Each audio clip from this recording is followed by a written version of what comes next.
Baik, selamat sore semuanya. Silakan on cam. Ini kita Selamat sore, Ibu. Ya, perkuliahan hari ini akan kita rekam ya. Oke, hari ini kita akan membahas tentang materi kesehatan perempuan dan perencanaan keluarga. Karena itu adalah salah satu kompetensi bidan nanti pada saat memberikan pelayanan itu akan ada substansi tentang kesehatan perempuan dan perencanaan keluarga. Jadi kalau masalah kesehatan perempuan, otomatis kita akan belajar tentang kesehatan reproduksi.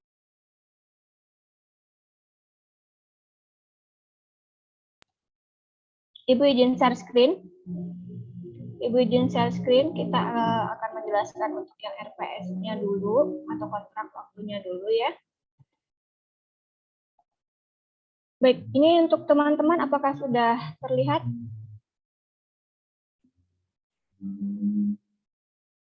Halo, apakah sudah terlihat? Sudah, Ibu. Ya, Ibu. Sudah, baik ya. Jadi, sebentar, ini bukan ini. Oke.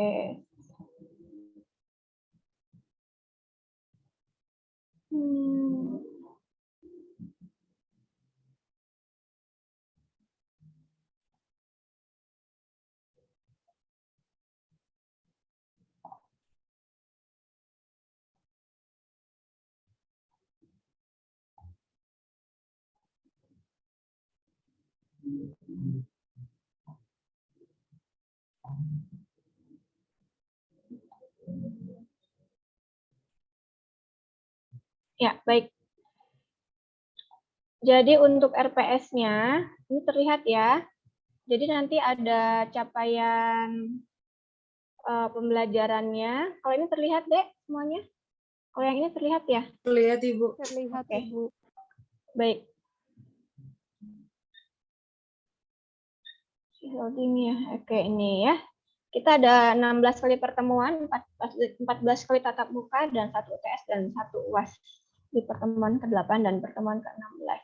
Jadi ini adalah materi kita atau capaian yang akan dicapai nanti adalah teman-teman semuanya dapat memberikan pelayanan terkait dengan kesehatan perempuan dan keluarga berencana.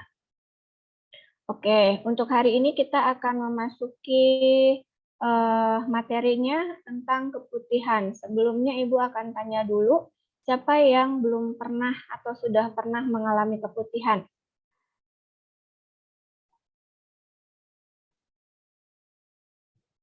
Keputihan, tahu keputihan? Pernah mendengar atau pernah mengalami mungkin? Tahu, Ibu. Tahu, oke. Kenapa sih keputihan itu bisa terjadi pada teman-teman semuanya? Faktor apa biasanya? Pencetusnya yang paling banyak. Kecapean bisa nggak, Bu? Kecapean boleh, bisa ya. Jadi kecapean itu kok tiba-tiba semakin banyak nih keputihannya. Terus apa lagi? Mau haid. Mau haid, betul. Oke ya, baik. Ini pengertiannya adalah pengeluaran cairan atau sekret berwarna putih kental dari jalan lahir dan bukan merupakan darah. Jadi teman-teman mungkin sudah tahu bahwa keputihan itu dia berupa cairan atau sekret. Sekret itu agak kental ya. Berwarna putih kental atau putih rada keenceran. Penyebabnya apa? Bisa bakteri, virus, jamur, dan parasit. Karena kita tahu bahwa vagina itu atau alat kelamin eksternal dari perempuan itu lembab, ya. Dan secara anatominya juga kita tahu bahwa vaginal dengan anus itu hanya berbeda beberapa senti saja, gitu. Otomatis bisa menyebabkan pertumbuhan bakteri, jamur, dan parasit di sana. Oke, terus untuk keputihan normal dapat terjadi pada masa menjelang dan sesudah menstruasi. Jadi teman-teman pada saat setelah menstruasi atau mau menstruasi biasanya akan disertai dengan keputihan yang berlebihan. Yang biasanya tidak banyak atau tidak ada, tapi sekarang meninggalkan bekas di celana dalam, atau pada saat kalian vulva hygiene tiba-tiba lebih banyak pengeluaran keputihannya. Jadi sekitar fase ekskresi ya, antara hari ke-10 sampai 16 siklus menstruasi. Pada saat stres, hamil, kelelahan, atau mengkonsumsi obat-obatan hormon seperti pil KB itu akan lebih banyak keputihannya biasanya. Keputihan normal itu tidak berwarna jernih dan tidak berbau serta tidak gatal. Jadi teman-teman harus tahu bahwa keputihan itu ada yang normal dan tidak normal. Selama keputihan yang tidak gatal, selama keputihan yang berwarna jernih atau kental tapi kental yang jernih, bukan kental kehijauan atau kuning pekat, tidak berbau berarti dalam kondisi normal. Begitu. Kalau yang patologisnya seperti apa, Bu? Untuk yang patologisnya kita sudah tahu bahwa keputihannya akan gatal lebih banyak dan berbau khas ya, bau khas. Terus dia berwarna rada kehijauan, kuning kehijauan. Gejalanya berwarna putih kekuningan atau putih kelabu dari saluran vagina. Terus penyebabnya karena hormon atau dari plasenta pada ibu hamil. Estrogen, hormon estrogen, teman-teman semuanya yang pada mau mens, biasanya seminggu sebelum menstruasi itu lebih banyak keputihannya. Atau rangsangan pada saat koitus, serta peningkatan produksi kelenjar-kelenjar pada mulut rahim saat masa ovulasi. Ini biasanya disertai dengan kelelahan, stres, gaya hidup, dan sebagainya. Mukus serviks yang padat pada masa kehamilan. Gitu ya. Oke. Patologis terjadi karena jamur. Jamur yang menyebabkan keputihan itu biasanya oleh Candida albicans namanya. Itu jamurnya. Otomatis kalau ada jamur itu gatal sekali ya teman-teman semua ya. Gatal, terus dia pengeluarannya lebih banyak dan lembab. Akan terus-terusan terasa lembab. Lalu ada bakteri. Oke. Nah, untuk keputihannya ini biasanya terjadi pada wanita usia subur. Kalau teman-teman semua sekarang remaja atau wanita usia subur? Teman-teman remaja awal, remaja tengah, atau remaja akhir? Remaja, umurnya berapa ya? 20. 20, berarti remaja akhir. Tapi sebentar lagi akan memasuki wanita usia subur. 20 sampai 35 tahun itu, atau sampai 40 tahun itu masih kategori wanita usia subur. Tuh, ya. Wanita yang sedang hamil jelas karena produksi estrogen yang meningkat pada saat kehamilan menyebabkan sekresi keputihan yang lebih banyak. Dan wanita dengan berat badan yang berlebih. Terus wanita yang terkena penyakit kencing manis. Lalu wanita yang mengidap penyakit kelainan kelamin atau PMS, penyakit menular seksual ya, bukan premenstruasi sindrom. Atau IMS, infeksi menular seksual. Lalu pengguna obat-obatan KB dan obat-obatan tertentu yang merangsang untuk pengeluaran sekresi, lalu sering berbusana dengan busana sangat ketat, jadi lembab, tidak ada sirkulasi atau tidak ada celah udara yang masuk. Makanya kalau misalnya teman-teman beli celana dalam atau pakaian dalam, perhatikan. Yang pertama adalah bahannya. Bahannya harus yang menyerap sekresi, begitu. Ya, harus yang menyerap. Yang kedua, tidak terlalu ketat, senyaman mungkin. Gitu ya.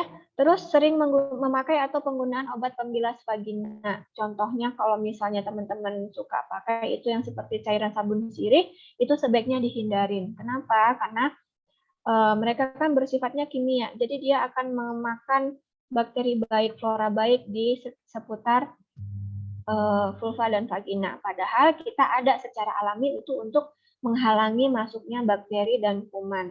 Jadi jangan sering-sering menggunakan cairan seperti sabun sirih dan lain-lain. Kalau untuk panty liner gimana, Bu? Boleh atau tidak? Boleh, asalkan harus sering diganti panty liner itu. Ya, setelah beraktivitas atau misalnya sudah bolak-balik kamar mandi, harus diganti. Lalu vulva hygiene yang baik dan benar dengan cara cebok dari arah mana ya? Dari arah mana? Depan ke belakang, Bu. Dari arah depan ke belakang. Jadi tidak bolak-balik. Jangan bolak-balik depan belakang tidak, tapi harus dari depan ke belakang hanya satu arah. Jadi tidak depan belakang, dari belakang balik lagi ke depan, itu tidak seperti itu. Jadi harus satu arah gitu ya. Oke. Next. Ya, pencegahannya dan penanganannya pasti karena dia bakteri, karena dia jamur, otomatis kita harus menjaga kebersihan dari vulva. Vulva hygiene kita harus bagus, harus baik. Ya, selalu cuci daerah keperempuanan dengan air bersih setelah buang air, baik buang air besar atau buang air kecil. Jangan hanya menyekannya dengan tisu. Kalau orang-orang luar negeri itu kan habitnya adalah dengan tisu ya. Tapi kalau kita budaya orang timur itu memang harus menggunakan air. Airnya juga harus yang bersih gitu dan harus dari depan ke belakang. Anjurkan untuk tetap kering, jangan biarkan lembab atau basah. Jadi habis pipis atau habis dari air tidak dikeringkan, tapi langsung pakai celana dalam. Celana dalamnya tidak menyerap. Otomatis apa yang akan terjadi? Mempercepat pertumbuhan jamur dan bakteri. Makanya sering terjadi keputihan atau gatal. Biasanya gatal dulu digaruk, baru semakin lama akan semakin parah kondisinya. Lalu hindari bertukar celana dalam dengan teman atau saudara. Punya kita, ya punya kita, gitu ya. Jadi tidak gonta-ganti atau join. Dan rawat vulva vagina kita dengan baik, termasuk dengan bulu-bulu di sekitar kemaluan, terus tadi penggunaan sabun sirih yang tidak terlalu sering, sesekali boleh, tapi jangan terlalu sering juga. Kenapa ya tadi? Karena ada fora-fora normal atau fora-fora baik di antara vulva dan vagina itu yang dicuci habis oleh cairan pembersih vaginanya. Gitu. Kira-kira seperti itu terkait dengan keputihan. Ya, jadi karena kalian sudah tahu ilmunya, asalnya dari mana keputihan tersebut.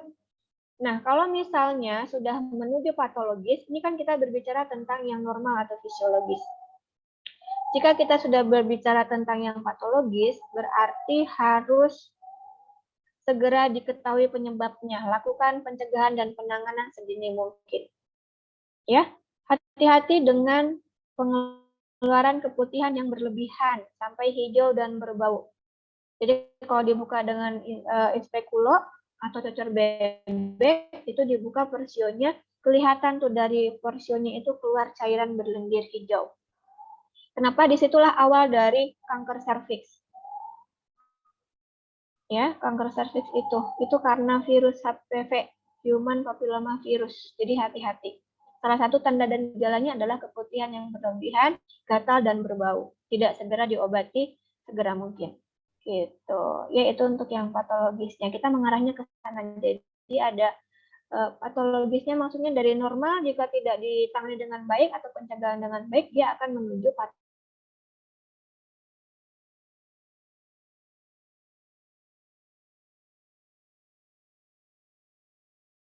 lakukan pap smear atau IVA test, nggak tahunya terdeteksi kanker serviks. Gitu ya. Oke, silakan jika ada pertanyaan. Ini adalah materi yang yang mungkin teman-teman sebagian juga sudah pernah mengalaminya untuk yang keputihan. Jadi setelah materi ini selesai, diharapkan teman-teman dapat mengetahui, oh ternyata keputihan ini penyebabnya adalah bakteri dan jamur dan bisa kita lakukan pencegahan sedini mungkin. Apalagi teman-teman semuanya adalah mahasiswa kebidanan. Ya, jangan sampai nanti dapat kasus konseling ke klien dengan keluhan keputihan, oh itu mah normal ibu, fisiologis nggak apa-apa, karena mau mens, karena efek obat atau efek COVID nggak apa-apa. Tapi kita harus tahu juga batasan keputihan fisiologis dan yang patologis. Oke, kira-kira seperti itu. Silakan jika ada yang ingin kita diskusikan atau pertanyaan. Bella mau nanya nih kayaknya nih. Iya, Ibu. Izin bertanya, Ibu kalau apakah keputihan selama kehamilan itu harus diwaspadai, Ibu? Keputihan selama kehamilan harus diwaspadai, tidak hamil pun harus diwaspadai. Apalagi yang lagi hamil, ya jangan sampai terjadi keputihannya yang patologis, mengarah patologis. Otomatis nanti kalau keputihannya berlebihan, infeksi atau bakteri masuk, dia akan menembus ke janin walaupun ada selaput air ketuban. Makanya harus hati-hati. Dan ibu hamil harus lebih diperhatikan untuk vulva hygiene-nya. Ya kan? Makanya kita pada saat ibu hamil penkesnya adalah vulva hygiene yang baik dan benar. Gitu. Oke, jika sudah tidak ada, cukup sekian untuk materi hari ini. Terima kasih atas perhatiannya. Dan Ibu ucapkan terima kasih, sehat selalu, semangat merdeka. Ya, izin stop share. Ya, sebentar ya.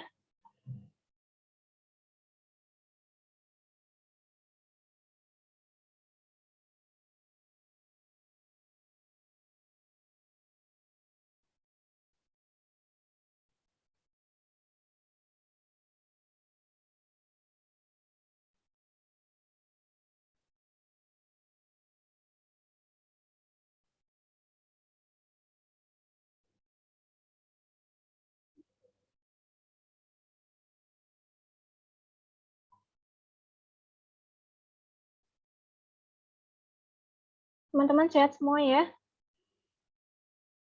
Hari Jumat berarti kita praktikum 2 kompetensi ya. Pemeriksaan lab sederhana pada ibu hamil dan nifas. Jadi dalam satu waktu. Ada yang on site atau offline, online semuanya?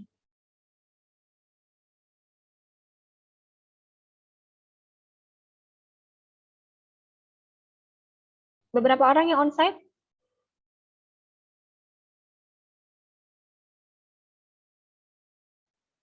Semuanya, Ibu. Semuanya. Semuanya on site? Iya, offline. Oke. Sudah vaksin minimal 1 kali ya? Oke. Sudah, Ibu. Ya, bagus. Bentar ya, Ibu izin. Oh, ini dulu.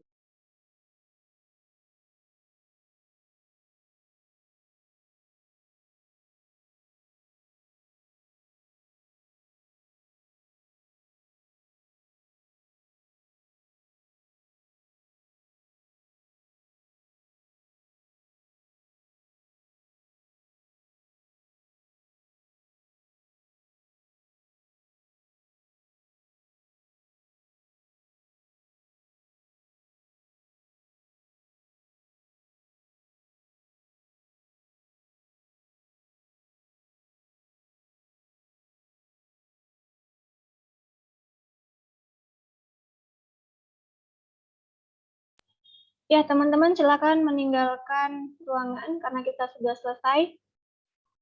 Terima kasih dan selamat sore, sehat selalu ya. Terima kasih. Assalamualaikum warahmatullahi wabarakatuh. Selamat sore, Ibu. Terima kasih, Ibu. Waalaikumsalam warahmatullahi wabarakatuh.